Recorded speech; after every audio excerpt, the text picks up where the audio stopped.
groupe CRCE, que je remercie de leur présence, qui sont toutes co-signataires de cette proposition de loi et qui portent aussi depuis de nombreuses années la question de l'enfance, à la fois au Parlement, mais aussi, en l'occurrence pour Laurence Rossignol, en tant que ministre de l'Enfance et des Familles, et du droit des femmes, bien sûr. Et donc, il était important pour nous de pouvoir faire cette conférence de presse pour faire un point d'étape, à quelques jours maintenant du vote de cette proposition de création de délégation aux droits de l'enfant. Nous avons eu la commission la semaine dernière, qui a malheureusement, la commission des lois qui a refusé la création de cette délégation, non pas sur des questions de fond, puisque je pense qu'on arrive à tous se retrouver sur la nécessité de mettre l'enfance au cœur de nos politiques publiques, mais plutôt sur une question de forme, c'est-à-dire la multiplication de délégations. Alors, avant de répondre sur la forme, on va peut-être parler du fond, parce que c'est ce qui, en tout cas, nous importe le plus pour nous. On voit bien depuis un certain nombre d'années, la question de l'enfance est beaucoup plus large que la seule protection de l'enfance. On a bien sûr les sujets d'inceste, les sujets de cyberpédocriminalité, les sujets d'accès à la pratique sportive, à l'éducation.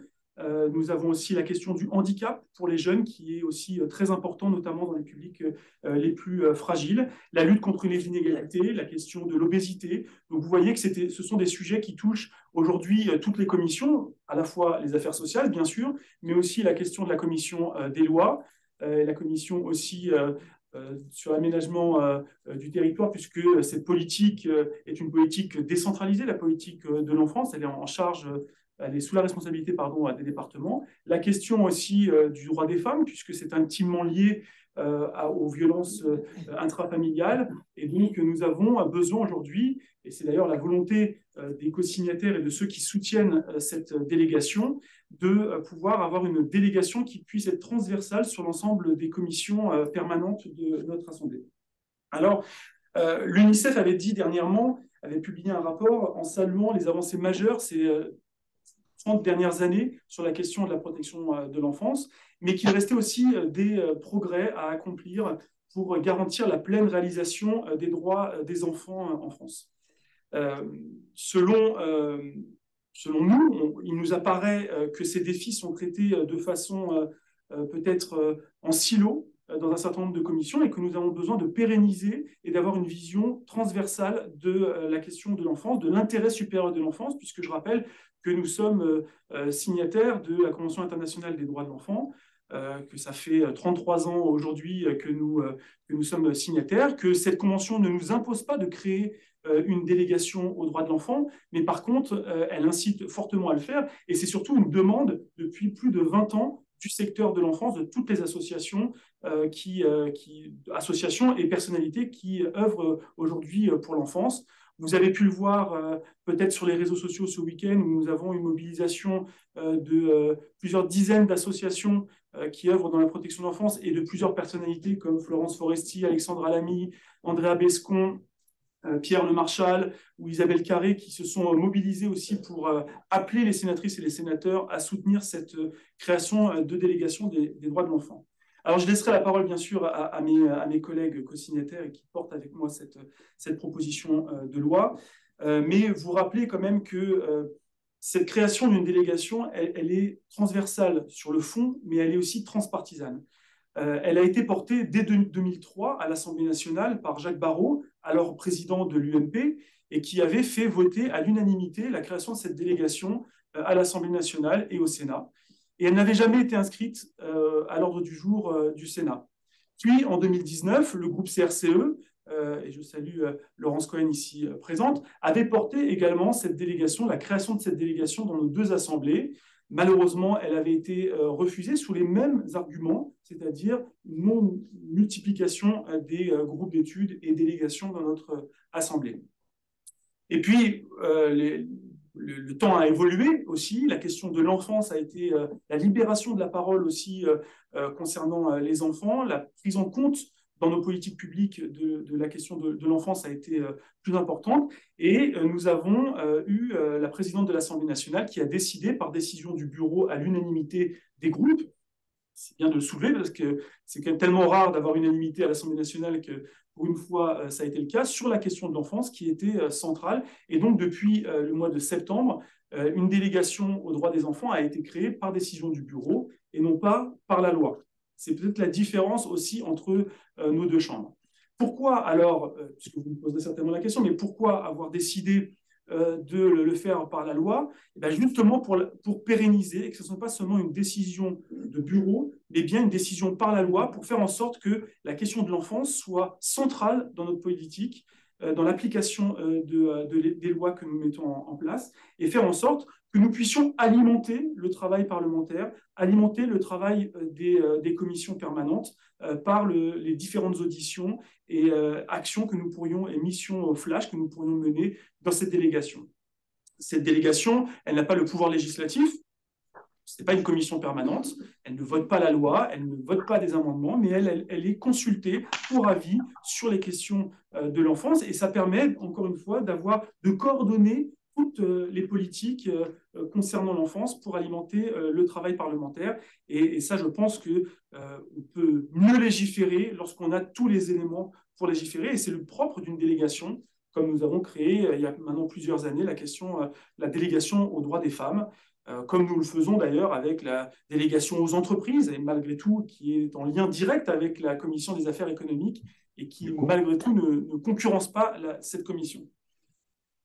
Voilà ce que je pouvais vous dire dans l'ensemble. Bien sûr, il y a eu plusieurs lois. On a progressé depuis un certain nombre d'années. Il y a eu la loi de 2002 sur l'autorité parentale, la loi de 2007 réformant la protection de l'enfance. Bien sûr, la loi portée par notre collègue Laurence Rossignol sur la loi de 2016, sur une grande loi pour le coup de protection de l'enfance qui, on le voit malheureusement, n'est pas encore entièrement appliquée dans nos territoires. Et c'est bien l'enjeu aussi d'avoir une vision globale sur la question de la protection de l'enfance et faire en sorte que nous jouons notre rôle aussi au Parlement de contrôle de l'application des lois, et en l'occurrence sur les dernières lois de 2007 ou 2016.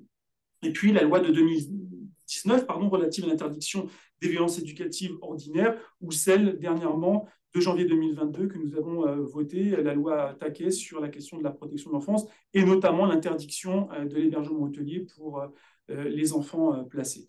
Donc voilà, on pourrait parler longtemps, des heures sur la question de l'enfance, la nécessité vraiment de faire ce travail transversal. On répondra bien sûr à vos questions, mais je vais laisser la parole peut-être à Laurence Rossignol avant que mes autres collègues puissent également échanger avec vous. Je vous remercie. Merci. Bonjour, merci Xavier d'avoir pris cette initiative et merci aux collègues que l'on retrouve souvent pour porter ces dossiers et ces ambitions qui sont les nôtres en matière de droits des enfants, droits des femmes et des évolutions, et pour transcrire dans la loi les évolutions de notre société. Cette délégation droits de l'enfant, certains d'entre nous la portent depuis longtemps, et on s'est réjoui que l'Assemblée nationale ait décidé d'en créer une en pensant un peu naïvement que ça allait avoir un effet quasi mécanique sur la décision du Sénat. Or, il se trouve que ce n'est pas le cas. D'abord, Xavier Iacovelli a raison d'avoir déposé une proposition de loi, ce qui avait déjà été fait précédemment par le groupe communiste, parce que c'est un débat qu'il faut avoir publiquement. Ce n'est pas simplement une affaire qui se discute dans le bureau du Sénat. C'est un débat public et la proposition de loi va nous permettre de le faire. Moi, je voudrais donner 2-3 éléments pour plaider en faveur de cette délégation. D'abord, les délégations font un travail qui n'est pas le même exactement que le travail législatif. Elles font un travail d'information, de recherche, d'enquête quasiment. Le dernier rapport qui a été produit par la délégation droits des femmes sur l'industrie pornographique est un rapport inédit. Et s'il n'y avait pas eu une délégation pour le faire, il n'aurait pas été fait par une commission. Les commissions sont déjà surabondamment sollicitées pour le travail législatif en tant que tel. Donc, une délégation droits de l'enfant, elle permet d'exercer un travail d'enquête, un travail fouillé sur un sujet relatif aux droits des enfants. Xavier Iacovelli a bien cerné l'ensemble du sujet. Je vais prendre un autre exemple qui, à mon sens, plaide pour une délégation droits de l'enfant. Nous travaillons actuellement à la délégation droits des femmes sur la santé des femmes. Il serait bien qu'une délégation droits des enfants travaille sur la question de la santé des enfants, des questions spécifiques à la santé des enfants qui ne sont traitées nulle part ailleurs.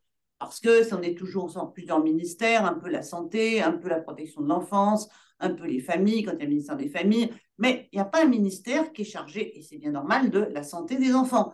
Et alors, ce que nous pourrions faire dans une délégation, c'est justement cette pluridisciplinarité, cette transversalité, la rassembler sur un travail d'expertise et d'information. Le but des délégations, c'est d'informer le Sénat, l'Assemblée, les parlementaires, les pouvoirs publics, mais aussi le pays sur des sujets qui sont insuffisamment explorés jusqu'à présent. Et je voudrais juste raconter une petite histoire. Quand j'étais, Xavier l'a rappelé, donc je peux le faire, quand j'étais ministre chargé des enfants, des familles, de l'enfance et des droits des femmes, j'ai été sollicitée pour créer un haut conseil à l'enfance. Il existait un haut conseil à la famille, il existait un haut conseil pour s'occuper des personnes âgées, pour faire les politiques du vieillissement plus exactement, mais il n'y avait rien pour l'enfance. Et nous avons créé le Haut Conseil de la famille, de l'enfance et de l'âge, qui comporte 3 sections, dont une section enfance. Cette section enfance, elle réunit les experts, les professionnels et des enfants d'ailleurs, qui participent, et elle fait un travail permanent d'exploration. On sort des sujets avec des délégations, on fait monter des sujets qui sont des sujets invisibles, des sujets ignorés, des sujets en déshérence, j'ai presque envie de dire. Et c'est le rôle des délégations de faire ça. Le Haut Conseil à l'enfance prépare actuellement un rapport sur la santé des enfants et en particulier sur la santé mentale des enfants qui va nous apprendre des choses tout à fait passionnantes, voire même inquiétantes dans un certain nombre de cas, sur la santé des enfants et la manière dont ils sont suivis, quel type de patients ils sont aujourd'hui. Voilà, nous avons besoin donc d'une délégation au Sénat pour travailler en parallèle et pour faire de ce sujet un sujet de politique publique identifié et identifiable. Voilà ce que je voulais vous dire ce matin pour vous convaincre. Enfin, un mot sur nos collègues qui s'y opposent. Clairement, c'est les collègues de la majorité LR du Sénat qui s'opposent à la création de cette délégation. J'ai dit il y a un instant que l'argument fonctionnel ne tient pas. Voilà. On a le temps de faire en plus une délégation. Bon, du point de vue de la délégation des droits des femmes, on se retrouve souvent à travailler, à faire ce qui devrait être le travail d'une délégation des droits de l'enfant, donc c'est pas normal. On a travaillé sur la prostitution des mineurs, par exemple. On a auditionné le rapport, les auteurs du rapport Champonneau. C'était pas la délégation des droits des femmes de faire ça. C'eût été le rôle de la délégation aux droits de l'enfant de faire ça. Peut-être en commun. Et pour revenir sur les arguments de nos collègues, je pense qu'ils ne sont pas sérieux d'un point de vue fonctionnel. Nous avons la possibilité matérielle, le temps, les moyens et la nécessité collective de faire cette délégation, de mettre en place cette délégation. Et il ne faudrait quand même pas que la majorité sénatoriale soit toujours le dernier bastion de résistance à un certain nombre d'évolutions de notre société et à la mise en lumière d'un certain nombre de sujets. Je leur dis, ils sont en ce moment en pleine discussion entre eux. Voilà, nous pouvons, chers collègues des Républicains, soyez avec nous, avec vos valeurs, vos différences, mais nous pouvons ensemble travailler très bien sur les droits de l'enfant et la condition des enfants. Merci.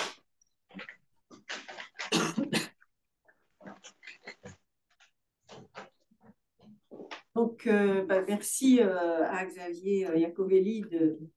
Alors oui, je suis donc, Laurence Cohen, je suis sénatrice du Val-de-Marne, membre du groupe communiste républicain citoyen écologiste. Et je veux excuser d'ailleurs la présidente du groupe, Eliane Assassi, qui n'a pas pu être là ce matin.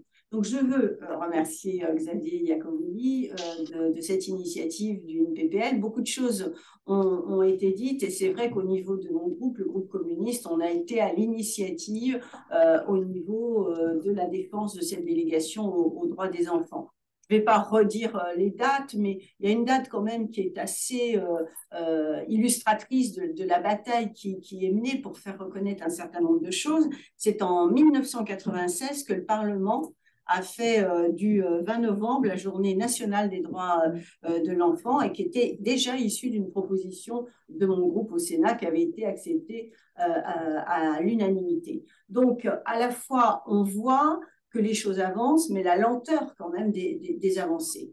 Et il me semble que c'est très important qu'il y ait une délégation qui soit créée au Sénat par rapport aux arguments qui ont été développés, mais aussi parce que la situation aujourd'hui des enfants pose des problèmes. Elle pose des problèmes au niveau du monde d'une manière globale, parce qu'on le voit pertinemment au niveau des chiffres que la situation est extrêmement préoccupante. Je pense notamment concernant les conflits armés, mais aussi la malnutrition, le manque d'eau qui entraîne des décès de nombreux enfants, l'accès aussi au vaccin, l'exploitation sexuelle, tout ça, ce sont des fléaux, je dirais, qui touchent les enfants de manière extrêmement importante. L'UNICEF prévoit la mort de 70 millions d'enfants avant leur 5e anniversaire pour 2030, si rien n'est fait.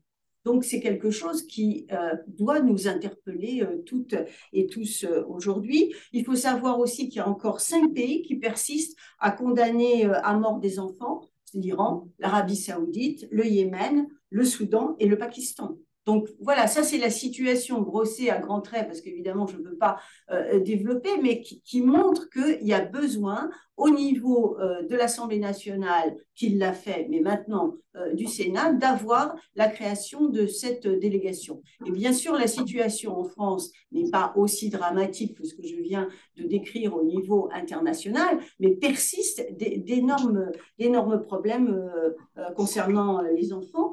Il y a un enfant sur 5 qui vit sous le seuil de la pauvreté. Aujourd'hui, en 2022, en France, ça veut dire 3 millions d'enfants. Et puis, si je pense, par exemple, aux enfants étrangers, qu'ils soient nés ici, qu'ils soient nés ailleurs, qu'ils soient venus seuls ou avec leurs parents, eh bien, ils vivent malheureusement des difficultés extrêmement importantes. Et au niveau de mon groupe, on s'inquiète, par exemple, du durcissement pénal, puisqu'il faut savoir que depuis 2021, eh bien, la responsabilité pénale est abaissée dès 13 ans. Donc, voilà de multiples raisons qui font que nous avons besoin d'avoir un travail suivi au niveau des parlementaires et qu'une délégation au Sénat serait absolument indispensable. C'est transversal, c'est transpartisan et ça permet de faire avancer un certain nombre de choses, parce que je veux conclure là-dessus. Au niveau, par exemple, de la délégation aux droits des femmes, on a réussi à bousculer, on a mis un coup de pied dans la fourmilière avec notre rapport sur la pornographie, et du coup, ça entraîne une réflexion au niveau du gouvernement. Nous allons voir les différents ministères pour présenter nos propositions et faire en sorte qu'il y ait des projets de loi qui sortent du travail de la délégation aux droits des femmes. Et bien, il faut que ce soit exactement la même chose au niveau du droit aux enfants, et il n'est pas possible d'en faire un sujet finalement, quelque part, pardonnez-moi l'expression, mineur, en disant, parce que moi, on m'a déjà donné la réponse, c'est-à-dire, mais non, mais écoutez, c'est quand même déjà beaucoup de travail pour le Sénat, et 2, la délégation aux droits des femmes s'en occupe. La délégation aux droits des femmes, elle n'est pas destinée à s'occuper des problématiques que vivent les enfants, même si effectivement on est amené à les analyser, parce qu'il y a un certain nombre, effectivement, j'allais dire, concernant les violences, et bien, de conséquences qui sont collatérales sur les enfants. Mais voilà, moi je plaide vraiment pour qu'il y ait cette délégation, et je pense que nos collègues LR qui résistent à voter en faveur de cette délégation devraient s'inspirer de leur participation à la délégation aux droits des femmes et dépasser justement les clivages ou les positionnements dogmatiques, et qu'aujourd'hui il est temps de franchir un pas. On est en 2022, donc voilà, c'est très important qu'on ait cette discussion, et merci une nouvelle fois, Xavier.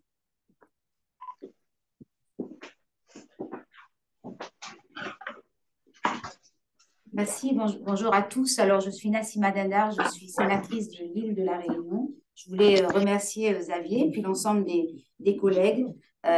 Pourquoi je suis là? Je crois véritablement que c'est une nécessité de mettre en place cette délégation aux droits des enfants ici au Sénat. Il y a une grande hypocrisie que nous portons sur l'enfance et les droits des enfants. Et je crois qu'il faut vraiment dire que les inégalités qui existent sur l'ensemble du territoire et sont en contradiction avec les signatures internationaux que la France a portés sur les droits des enfants. Alors, je suis sénatrice de La Réunion. Il n'y a pas que la question de l'aide sociale à l'enfance. Quand on a été un élu local, les politiques publiques qui concernent les élus locaux, or nous sommes la chambre des représentants des élus locaux. Et les élus locaux, les présidents des départements, ils sont confrontés, même finalement, sur l'aide sociale à l'enfance. Et il y a autant de politiques d'aide sociale à l'enfance qu'il y a de départements, liés aux moyens ou aux sous-moyens de ces départements, voire même à la cohésion par rapport au territoire.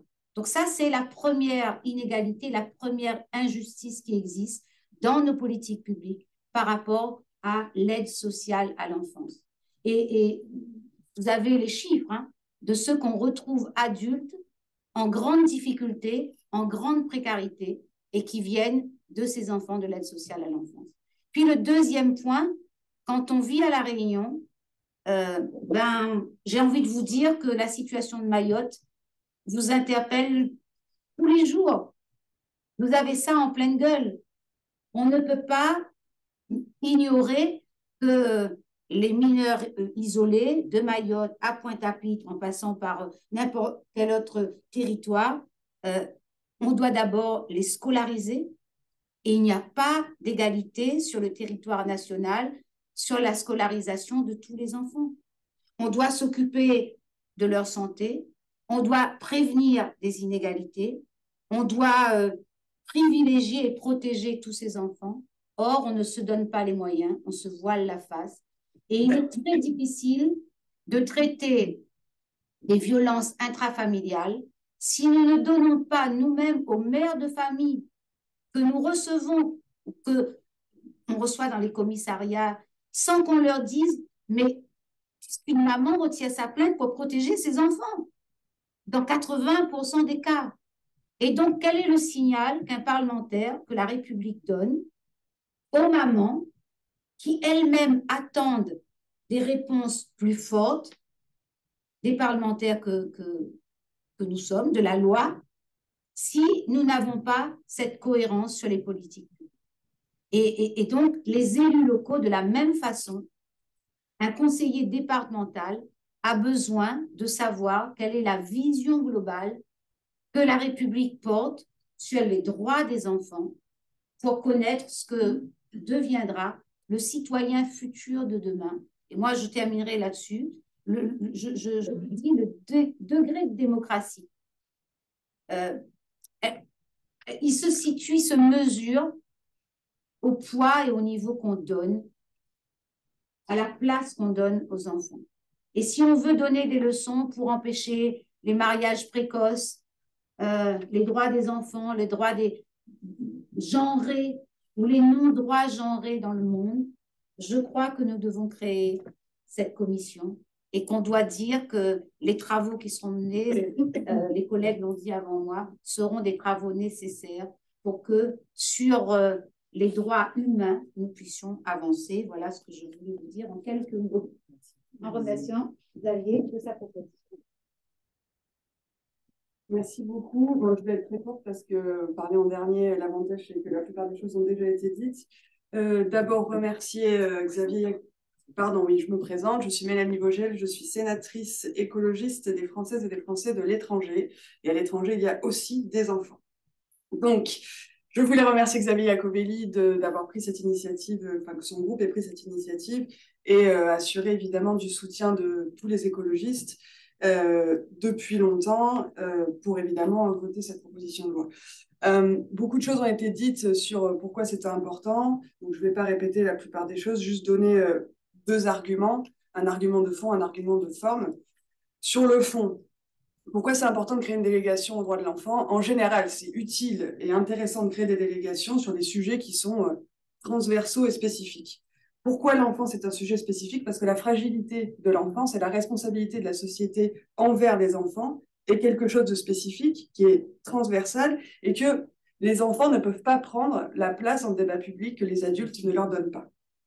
Et donc, si on ne donne pas à l'enfance un espace pour être discuter, que ce soit les sujets liés aux violences, que ce soit les violences socio-économiques, les violences sexistes et sexuelles, que ce soit la question de la gestion pénale, etc.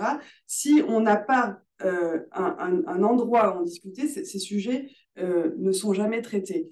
Un argument de forme, pourquoi c'est utile de créer des délégations qui ont des sujets particuliers? C'est pas seulement parce que ces sujets sont plus importants que les autres, il y a plein de sujets très importants. C'est parce que on considère sur certains sujets que s'il n'y a pas un groupe de personnes qui est chargé à un moment donné de réfléchir de ce point de vue-là, du point de vue de l'intérêt de l'enfant, eh bien, il y a de fortes chances pour que ce point de vue-là ne soit jamais pris en compte dans nos discussions. C'est à ça que ça sert d'avoir des délégations et c'est à ça que ça sert de dédier du temps où on est ensemble dans une salle et on se dit, bah voilà, maintenant, on va se placer du point de vue du droit de l'enfant et réfléchir à tel et tel sujet de ce point de vue-là. Et si on n'a pas à un moment donné un espace mental, un espace de travail pour faire ça, eh bien, le risque, c'est que on soit aveugle de ce point de vue-là. Plusieurs sujets. Je pense par exemple à l'inceste. L'inceste, c'est un sujet qui est particulièrement transversal. Il est dans toutes les familles, dans toutes les classes sociales, dans tous les pays, dans toutes les cultures, etc. On peut considérer que l'inceste devrait être traité en commission des lois. On peut considérer que l'inceste devrait être traité en commission des affaires sociales. Moi, je pense que si on traite les sujets pénaux en commission des lois, les sujets sociaux en commission des affaires sociales, on a de fortes chances de rater quel est le vrai problème d'inceste, qui est un problème systémique. Et c'est à ça que ça sert. Et Laurence Rossignol a donné beaucoup d'exemples. Tous les travaux que fait la délégation aux droits des femmes, oui, peut-être que dans certains cas, il y a certaines choses qui seraient traitées ailleurs, mais majoritairement, ces sujets-là, on serait aveugle de ce point de vue-là.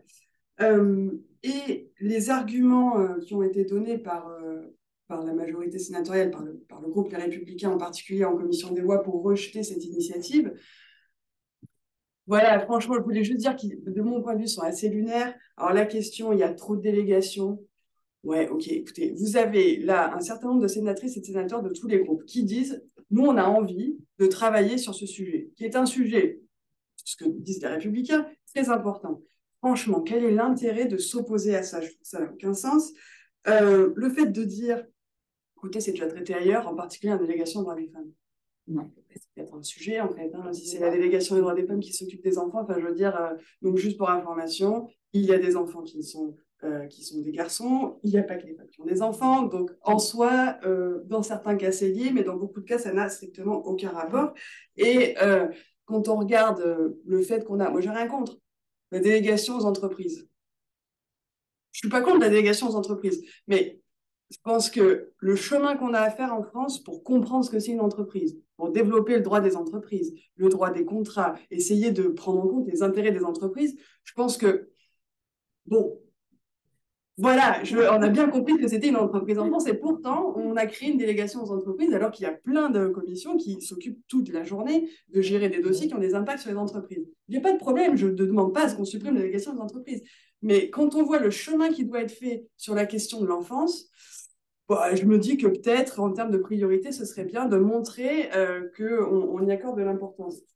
Et une dernière chose, et ça rejoint ce que disait Laurence Rossignol à la fin, je pense que une fois encore, le Sénat a l'occasion de montrer que cette Chambre ne souhaite pas nécessairement continuellement persister à être un outil de blocage d'avancées qui sont demandées par la majorité de la population, par les associations qui s'occupent de ces sujets, par la représentation nationale à l'Assemblée nationale.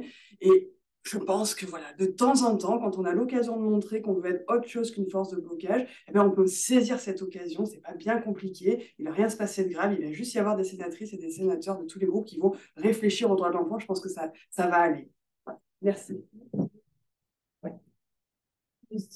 Merci, chers collègues. Alors, on va répondre à vos questions si vous en avez. Juste peut-être redire le mot d'ordre, en tout cas, qui a été distillé ce week-end sur la vidéo, c'est que la question des droits des enfants n'est pas un sujet mineur et c'est vraiment important de le rappeler pour nous. Juste 2-3 chiffres en plus de ceux donnés par mes collègues. 70% des enfants qui sortent de l'aide sociale à l'enfance sortent sans diplôme. Donc, il y a un vrai sujet aujourd'hui d'investissement sur la question scolaire.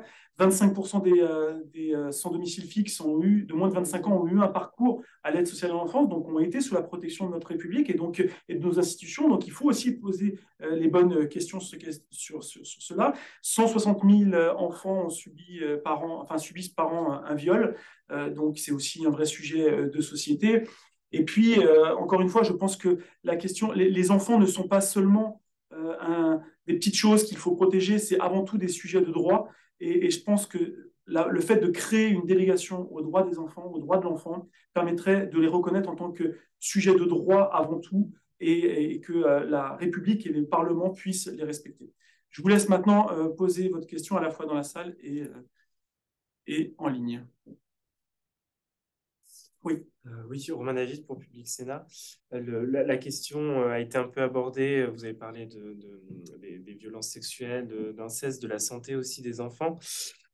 Si cette délégation devait voir le jour dans les prochains mois, quel serait selon vous un sujet prioritaire sur lequel vous aimeriez d'abord vous pencher? Alors, je ne présage pas des travaux, parce que déjà, juste pour précision, et ce qui pourrait peut-être rassurer d'ailleurs nos collègues de la majorité sénatoriale LR, c'est que cette délégation n'a pas vocation à être présidée par l'opposition, même si nous aimerions la présider, mais en l'occurrence, ça sera les LR et la majorité sénatoriale qui présidera cette délégation, et c'est tout à fait normal, et il y aura une concertation, une collégialité sur les priorités de cette délégation. Moi, je pense, comme l'a rappelé Laurence Rossignol tout à l'heure dans son propos, la question de la santé mentale des enfants est un sujet vraiment important aujourd'hui et qui est maltraité parce que à la fois manque de moyens d'un certain nombre de professionnels, manque de professionnels en général et manque de vision globale sur la question de la santé mentale. On a parlé un petit peu aux affaires sociales, mais dans le cadre de la santé mentale générale de la population et pas spécifique aux enfants. On a vu quand même un certain nombre de rapports qui mettaient en avant le nombre de tentatives de suicide ou d'envies suicidaires des enfants qui a augmenté de près de 20% depuis la Covid. Donc, il y a un vrai sujet sur la santé mentale. Mais je pense que la cyberpédocriminalité est un vrai sujet aussi à traiter en priorité en ce moment, avec la question du harcèlement scolaire, harcèlement en ligne. Et d'ailleurs, il y a un certain nombre de sujets sur la multiplication des numéros d'urgence, mais ça, c'est une autre proposition qu'on fera certainement dans les mois à venir. Mais je pense qu'il faut aussi être efficace, et pour être efficace, il faut être connu et préparer un certain nombre d'outils faciles à utiliser pour les plus jeunes notamment. Mais moi, je voulais juste, je partage complètement ce qui vient d'être dit, hein, mais je voulais juste ajouter aussi quelque chose, c'est que parmi les sujets, il y en a vraiment beaucoup. Eh bien, il y a aussi le sujet de la pauvreté. C'est-à-dire qu'on voit quand même la pauvreté qui gagne de nombreuses familles. Et d'ailleurs, quand vous marchez dans les rues de Paris ou y compris dans nos territoires, vous voyez de plus en plus de personnes qui sont à la rue avec des enfants. Donc, je pense que là, il y a un vrai sujet. Et qui dit pauvreté dit aussi malnutrition. Et on sait pertinemment que, y compris, et je parle pas... Pardon. Y compris, et je ne parle pas seulement de ceux qui sont à la rue, mais on sait très bien, parmi les enfants qui mangent à la cantine, par exemple, que c'est leur seul repas équilibré et que donc il y a un souci. Donc, vous voyez, si on commence à dérouler, il y a bien sûr des sujets prioritaires et ça sera à la délégation, mais en fait, dès qu'on tire un fil, on voit tous les sujets. C'est pour ça qu'on est quand même assez mobilisé pour que cette délégation voit le jour. C'est juste... On a des comptes. Enfin, on va vous dire comment on travaille à la délégation droits des femmes. On se réunit, quand on a fini de publier un rapport, on se réunit et on discute des sujets possibles. On a en général plus de sujets que de temps à consacrer, enfin de moyens humains, de ressources humaines et matérielles pour les traiter. Donc, on choisit 2 sujets sur lesquels on va travailler. On désigne 3 ou 4 rapporteurs. En général, c'est transpartisan, ce qui est un travail très intéressant aussi, parce qu'on voit comment, à partir d'un sujet, les unes et les autres évoluent sur le sujet, la manière dont elles l'abordent au début, et on peut absolument faire pareil dans une délégation droits de l'enfant. Je Si vous voulez, déjà, on a une liste de sujets possibles, on n'aura qu'un barrage du choix. La question de la protection des données des enfants. La question du droit à l'image des enfants. Alors, je rappelle, j'ai oublié de le préciser tout à l'heure, je voulais le faire, on est enfant juste tant qu'on est mineur. Donc, l'enfant, c'est jusqu'à 18 ans, selon la Convention internationale des droits de l'enfant. La question de l'application de la Convention internationale des droits de l'enfant, c'est quand même un sujet aussi, où on en est sur les divers articles. Donc, je disais la question du droit à l'image, la protection des données des enfants dans le monde de l'Internet, la question des écrans de manière générale, la question de l'accès aux loisirs, qui croise le sujet de la pauvreté d'ailleurs. On n'a pas que des sujets qui sont des sujets violence ou des sujets connectés avec le droit pénal, on a aussi des sujets de qualité de vie des enfants. Le but d'une telle délégation, c'est la qualité de vie. Et puis, peut-être pour intéresser nos collègues qui jusqu'à présent refusent. Moi, je suis régulièrement interpellée par des mères de famille sur la question des traitements hormonaux des mineurs en transition de genre. Je veux bien un avis. Il n'y a pas énormément de travail qui a été fourni jusqu'à présent là-dessus.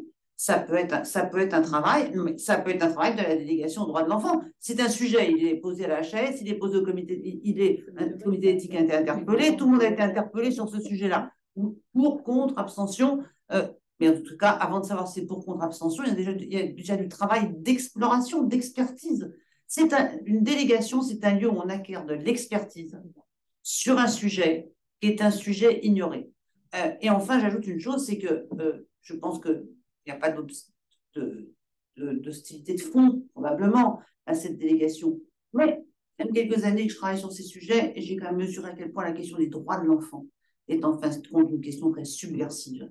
Parce que c'est un sujet qui déstabilise un certain nombre d'institutions traditionnelles de notre organisation humaine. Et pour répondre à la question en ligne, effectivement, je pense que sur la question des priorités, on a partiellement répondu, en tout cas, on pense avoir fait. Et sur les travaux, bien sûr qu'on articulera nos travaux avec la délégation à l'Assemblée nationale. On a vocation à travailler ensemble. Et d'ailleurs, je note que les Républicains à l'Assemblée nationale ont à la fois voté la création de cette délégation et participent activement aux auditions et aux travaux de cette délégation aux droits des enfants à l'Assemblée nationale. Donc, il y a vocation vraiment à réunir toutes les sensibilités qui composent notre Parlement au sein d'une délégation des droits des enfants et qui travaillera vraiment sur la question de l'enfance. Donc, bien sûr qu'on travaillera avec la présidente Goulet, la présidente de la commission à l'Assemblée nationale. Alors, autre question? Oui, je viens d'y répondre. Ah oui, c'est bon? Pas très bien. En ligne, c'est bon?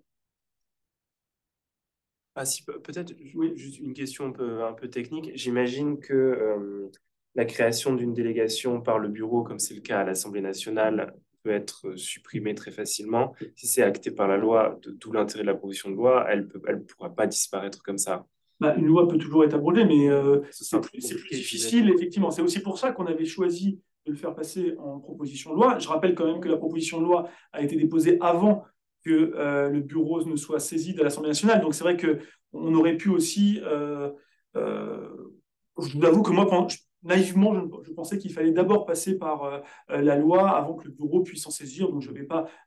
l'option de bureau n'était pas passée dans ma tête à ce moment-là. Mais en tout cas, nous, on souhaite effectivement que ce soit pérennisé par la loi. Et c'est d'ailleurs pour ça que nous, dans la proposition de loi, c'est la création de délégations avec S à l'Assemblée et au Sénat.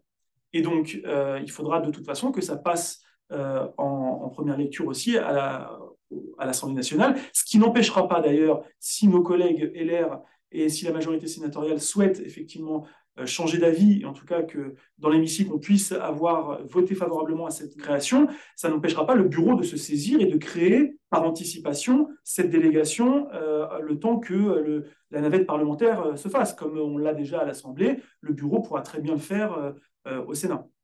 Moi,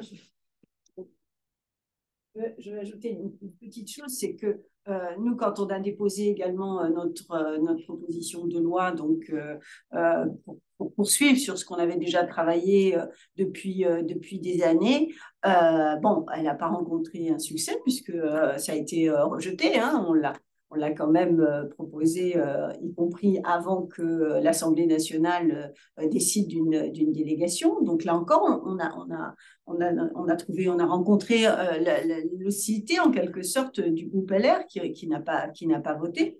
Mais très naïvement, moi je me suis dit, bah, là, le fait que l'Assemblée nationale accepte une délégation, ça va entraîner une certaine dynamique et ça va aider le Sénat à enfin